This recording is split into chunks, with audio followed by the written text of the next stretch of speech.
What's up guys, it's Keeps here and we're back with another video.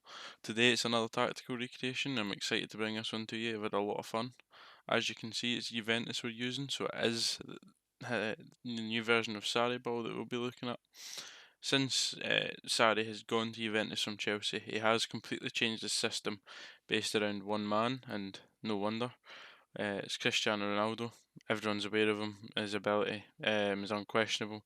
You can see the stats for 34-year-old. They're absolutely insane, and I think we've done well to get the best out of him so far. We've done up to December, but it's worked that well, and it's been that pleasing to watch that I just thought I'd end the testing now and just share it with you. So looking at the tactic, it's a 4-3-1-2. We did try a 4-1-2-1-2 earlier in the season, but we felt we were conceding a bit more. The midfield were getting overrun, and the thing that Sarri's like most about this system at Juventus is the midfield possession that they gain.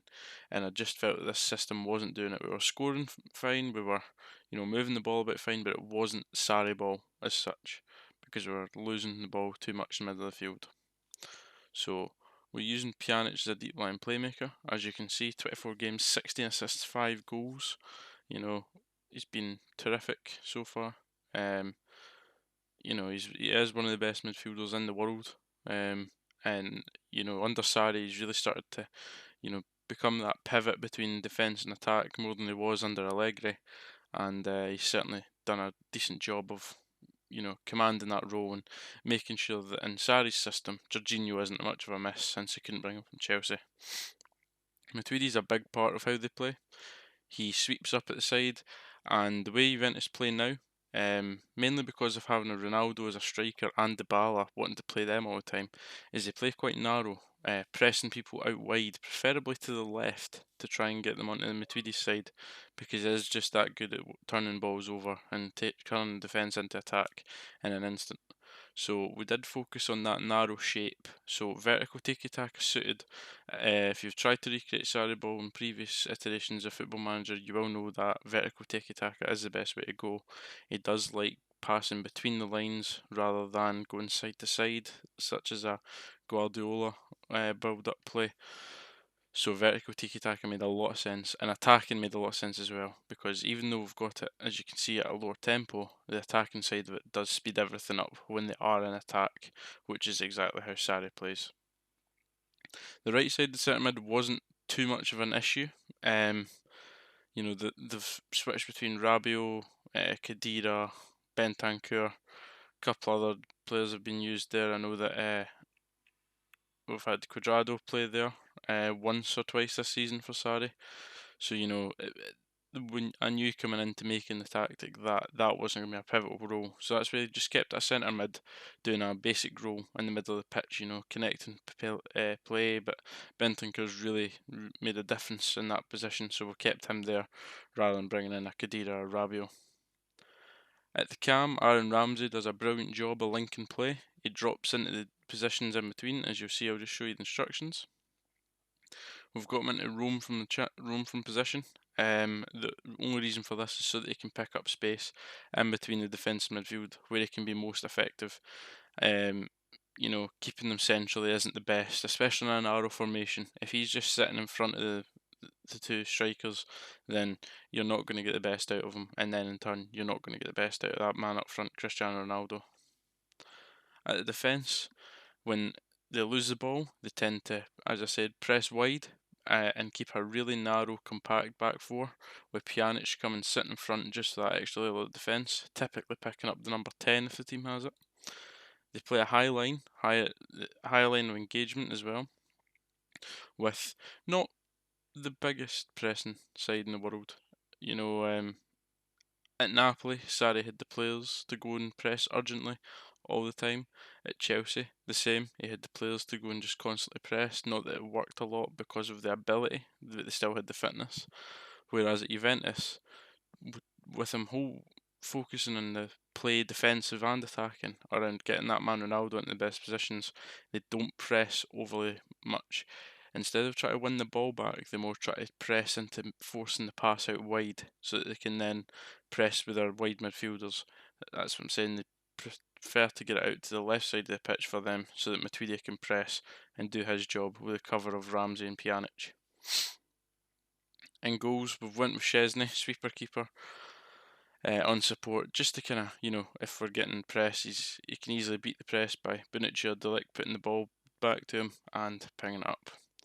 The two men that give width, Sandro and Cuadrado, have been very good in the system using an FM and the new life. Sandro specifically, he gives us a lot of width, sticking to the byline even though we've not asked him to, and getting a lot of quality balls in and helping with the build up on that left side with Matuidi and Pjanic too. With the two centre halves, we've got them both on stay wider. This is mainly to just give cover. Pjanic does drop a little deeper when we're kind of in the middle of the pitch, and Cuadrado and Alexandro move up to about here to make a sort of 3-5-2 or a 3-4-3 kind of formation, and you get really good movement from those two, but pushing Bonucci and Delict out wide allows them to push forward and allows Pjanic to just drop deep to give that different shape and go and attacking.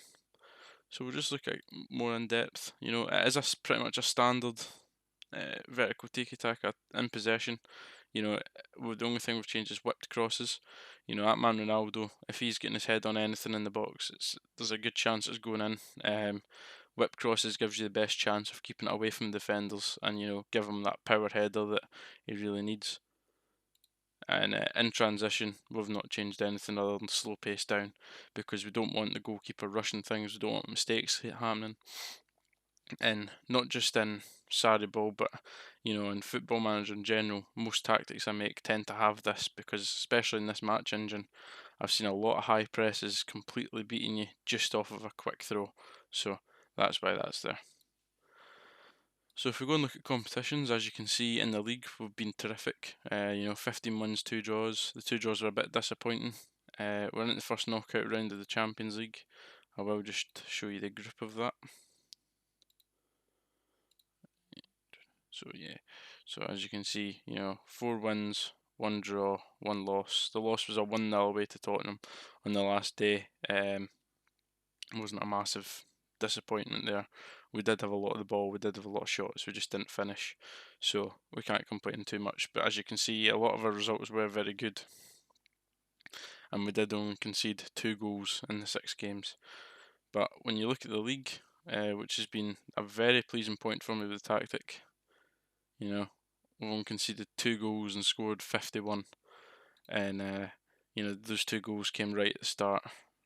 So you see we've got one against Napoli and one against Udinese, and we haven't conceded in the league since, which has been excellent really. Scored a lot of goals as well. Unbeaten in the league, a big run of fixtures where we didn't concede at all, in any competition, from Udinese up to Tottenham or Leipzig game even. Didn't concede at all, and we're playing absolute terrific football, and we went on to that. This was a key game and what made me decide to just, skip a lot of the testing that I was going to do and just bring it out. Because, if you just look at those stats, it's Sarriball complete, really. Not focusing on possession overall, focusing on possession in the middle of the pitch and working it to get goals. 46 shots, 26 on target against second in the league.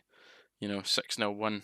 The first half we were poor, but the second half was just terrific, so that's why I decided we'll get it out and we'll share this tactic with you. And then we also went on to win the Supercoppa 2-1. Cristiano Ronaldo digging us out of that with not the best performance in the world.